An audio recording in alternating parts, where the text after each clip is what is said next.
Esse terceiro vídeo é para a gente então falar um pouco a respeito da estrutura do sermão para você poder pregar ele ou para você entregar ele. A gente tradicionalmente aprende a fazer sermões de 3 pontos e hoje no Brasil a gente tem até uma ênfase muito grande a respeito da importância do sermão expositivo, até como se o sermão expositivo fosse o único sermão aceito por Jesus, o único sermão bíblico, etc.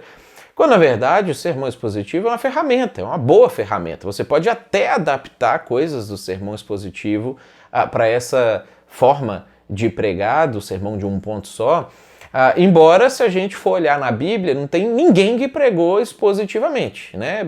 Pedro não pregava expositivamente, Jesus não pregava expositivamente, né? As cartas não são escritas expositivamente. A gente vê que eles têm um tema em mente, um assunto em mente, um problema das pessoas a ser tratado, a ser resolvido, uma exortação a ser feita, e eles vão na Bíblia e buscam um versículo aqui, um versículo ali, costura. Então, eu acho que a gente não pode se apegar à forma como se a forma fosse bíblica ou santa ou alguma coisa nesse sentido. Assim como esse aqui é uma ferramenta que você pode aplicar. Então, é importante que você crie um mapa, tá? Que você então faça da mesma maneira como a gente faz ali no sermão tradicional, introdução, um ponto ABC, ponto 2 ABC, ponto 3 ABC, as transições, a conclusão, etc. Isso é um mapa que a gente habitualmente cria para pregar.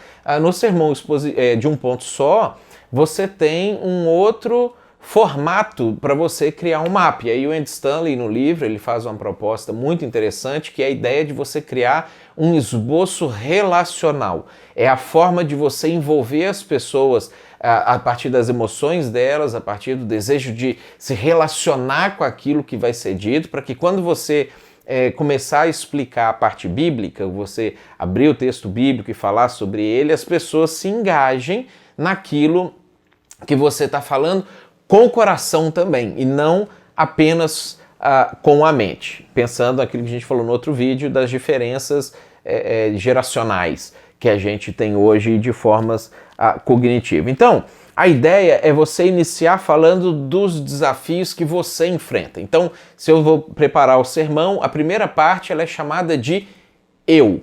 Ou seja, o que eu passo, o que eu vivi, o que eu já vivenciei. Então você inicia falando sobre uma situação pessoal sua para você se identificar com as pessoas. Inicie com uma declaração ou com uma história que envolva a sua própria experiência.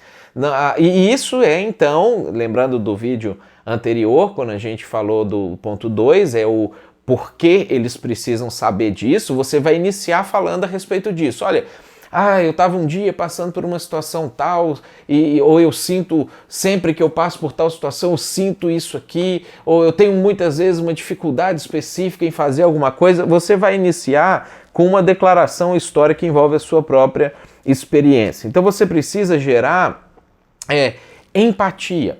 As pessoas, elas precisam confiar no comunicador. Elas precisam entender que aquilo que você vai falar, você já experimentou na sua vida também. Aquilo que você vai falar, você já refletiu na sua vida, ou que os problemas que elas estão passando é um problema comum a você também. É uma forma de você, de alguma maneira, atrair o coração das pessoas para você. Você precisa tomar cuidado para não parecer soberbo, arrogante, não parecer o sabe tudo. A ideia não é que você, nesse momento, vai falar como que você é imune a determinadas coisas, como que você sempre supera todos os problemas. É a ideia de você gerar, de fato, empatia ou simpatia. É importante que você demonstre que você sabe o que as pessoas estão falando. Então, a primeira parte do sermão é o chamado eu. Aí você vai para a segunda parte do sermão, que é a parte chamada nós, onde você fala assim, você vinha falando então, eu sinto isso, não sei o quê, um dia eu passei por tal situação e aí eu senti isso. Vocês também devem ter passado por alguma coisa semelhante. Ou vocês também devem sentir alguma coisa parecida com isso. É o momento que você traz as pessoas para junto de você. E aí, por isso que é o momento nós. Esse é o momento de você criar atenção. É o momento onde as pessoas vão perceber que elas têm um problema ou que elas têm um questionamento ainda não respondido, que talvez elas já não estavam pensando sobre isso há muito tempo, já que você está provocando esse tipo de coisa na introdução da sua mensagem. E aí é o momento em que as pessoas vão parar, olhar para você e falar assim, puxa, eu preciso prestar atenção, porque é exatamente isso que eu tenho passado, que eu tenho vivido, ou que eu tenho questionado na minha vida. E antes de você dar a resposta, você precisa ter certeza que as pessoas querem ouvir a resposta, que elas sentem que aquilo que você vai responder é de fato relevante para os problemas a que elas têm passado na vida delas. E aí você precisa levar as pessoas a indagar o que eu devo fazer em relação a isso. Ou, é isso aí, eu também estou passando por isso, eu também estou vivendo isso.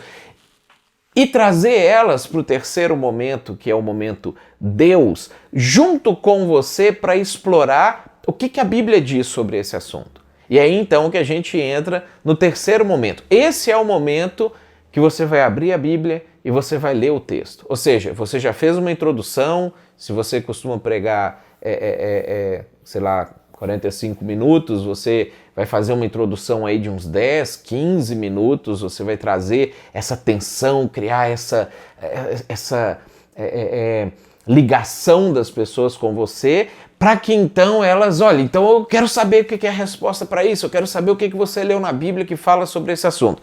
Aí você entra no Deus, que é a parte da Bíblia. É a resposta de Deus para essa situação. E aí você pode fazer a transição com uma coisa mais ou menos assim, Deus sabia que nós teríamos esse tipo de dificuldade, e é por isso que Jesus tratou esse assunto quando ele, reunido com seus discípulos, ele foi questionado sobre determinada situação, e ele disse assim que Mateus, um dos seus discípulos, resolveu registrar, ou que Lucas, que foi um historiador, depois buscou essas informações e trouxe para nós, e aí você abre a Bíblia e você começa a explicar o que é que Deus diz a respeito daqueles problemas levantados, das perguntas que estão sendo feitas. Aqui é o centro, a Bíblia ou o texto. O que Deus pensa sobre o assunto? É muito importante que você, nesse momento, principalmente se você está pensando em alcançar pessoas que não têm tanta familiaridade com a Bíblia, que você tenha um equilíbrio, que você não seja tão superficial na exposição do texto ou na explicação, e que ao mesmo tempo você não faça uma tese de doutorado. A ideia é que você vai fazer uma coisa que seja compreensível para todos os públicos ou todas as pessoas do público que você tem ali junto com você. E aí você precisa envolver as pessoas. A ideia nesse momento é que você conte a história. Não é que você pegue nessa parte e leia o texto inteiro. Bom, já fiz a introdução, agora eu vou ler o texto. Conta a história, dramatiza, tenta colocar tom de voz nas conversas das pessoas envolvidas naquilo ali, tenta mostrar como que isso aqui aconteceu dessa forma, e aí eles falaram assim, e imagina o texto, o ambiente, imagina a forma, isso aqui. Conta a história bíblica e não simplesmente leia o texto de uma forma seca daquilo que está fazendo. Então, primeiro movimento eu, segundo movimento nós, terceiro movimento Deus. O quarto movimento é o vocês. Então, depois que você explicou o texto bíblico, depois que você explicou o que Deus disse sobre aquilo, o que Jesus falou sobre aquilo, o que Davi passou na sua vida e como que essa situação de Davi foi exatamente a situação que você e as pessoas que estão te ouvindo também estavam passando, aí você faz a aplicação. Esse é o momento que lá atrás, a hora que você trouxe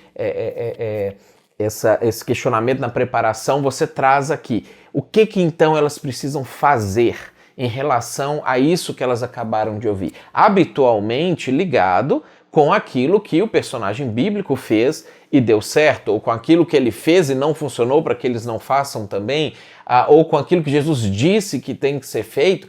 E esse momento você precisa ter criatividade, porque você vai transpor a história do contexto do texto bíblico para o contexto de vida das pessoas que estão ali junto com você. Você precisa fazer aplicações que têm, de fato, a ver com aquilo que as pessoas estão vivendo. É quando nós respondemos o "e daí?", né? Então você gerou atenção, você fez a pergunta, você trouxe o problema, você gerou empatia, mostrou que você está junto com elas nessa jornada, nessa busca por entender a resposta. Você trouxe a resposta, aquilo que Deus disse sobre o assunto. Mas e daí? O que é que eu faço agora na minha vida com essa informação que eu acabei de receber, com essa resposta que eu tive para as perguntas ou essa solução que eu tive para os problemas? Como que eu implemento isso? O que eu faço na segunda-feira? O que eu faço a partir de agora na minha vida? E aí é necessário você encontrar uma aplicação prática e uma aplicação direta para isso. Então, por exemplo, você poderia ser que a aplicação daquela sua mensagem seria: então, irmãos, vocês precisam meditar na palavra de Deus para que vocês então consigam resolver tal e tal situação. Ao invés de você falar uma coisa dessa forma, porque meditar é vago, tem gente que não sabe o que é meditar ou como fazer, você pode colocar alguma coisa para elas mais ou menos assim: gente, eu gostaria que nessa semana vocês deixassem a Bíblia aberta nesse texto aqui na frente da sua televisão. E toda vez que você for pegar o controle para ligar a televisão, antes você leia aquele texto, o que aquele texto fala sobre aquilo ali, sente no seu sofá pensando sobre aquilo ali, e aí você liga a televisão, assiste o futebol, aquilo que o programa, o filme, aquilo que você quiser fazer. Ou seja, você traz uma forma bem prática das pessoas fazerem aquilo que você está propondo como aplicação para o seu sermão ou para a sua mensagem. E aí, depois, o último movimento, o quinto movimento, é o movimento nós. Idealize como seria se a gente vivesse assim. Como seria se a gente conseguisse praticar isso? Como que o mundo seria? Como que nós seríamos como igreja? Como que nós seríamos como cidade, como comunidade, como nação, como escola, como universidade, como ambiente de trabalho, dependendo de para quem você está pregando? Esse é o momento em que você traz a inspiração para as pessoas e é como você fecha o seu sermão. É como você conclui o seu sermão. É o momento de você lançar a sua visão para a comunidade, para a igreja, para a vida das pessoas.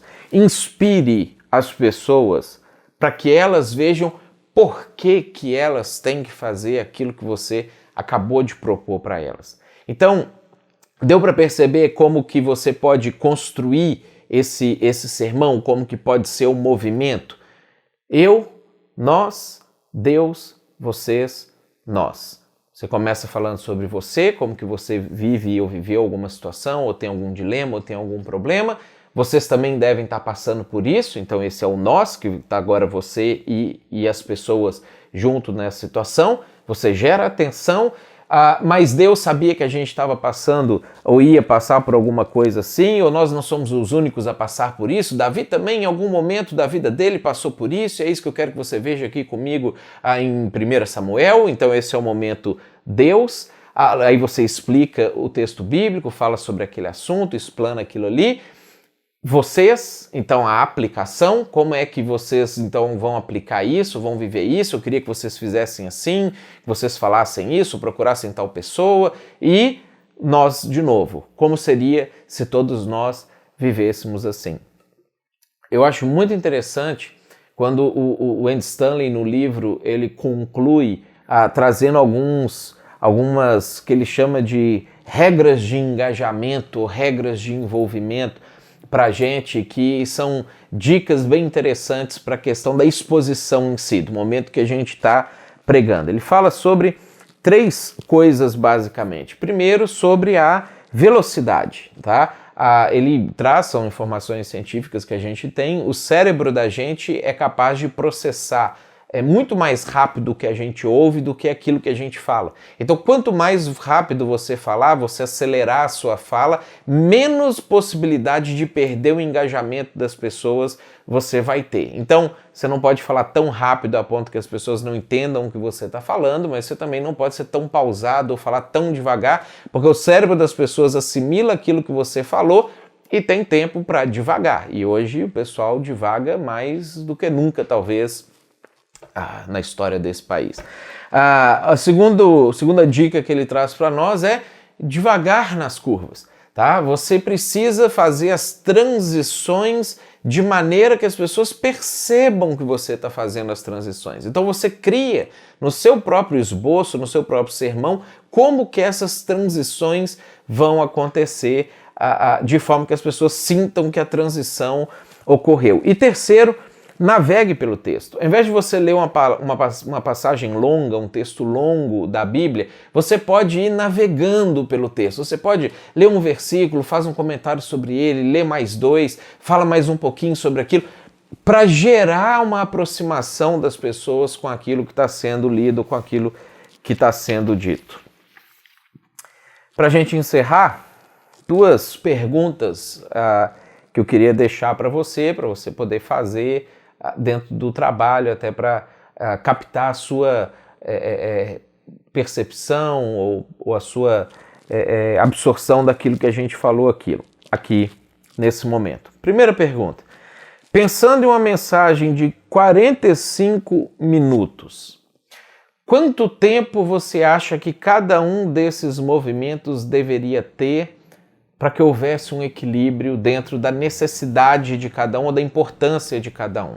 Então, eu, nós, Deus, vocês, nós. Quantos minutos, pensando numa mensagem de 45 minutos, nessa proporção, quantos minutos cada um deveria ter para que você tivesse uma mensagem equilibrada e uma mensagem harmônica? Segunda pergunta, que frases você poderia utilizar para fazer as conexões entre cada um desses movimentos, para poder ajudar as pessoas a entender que houve uma mudança de movimento? Que frases você poderia utilizar para fazer essas transições de forma saudável? Espero que tenha sido útil para vocês. Se não leram um livro, leiam um livro, vale muito a pena.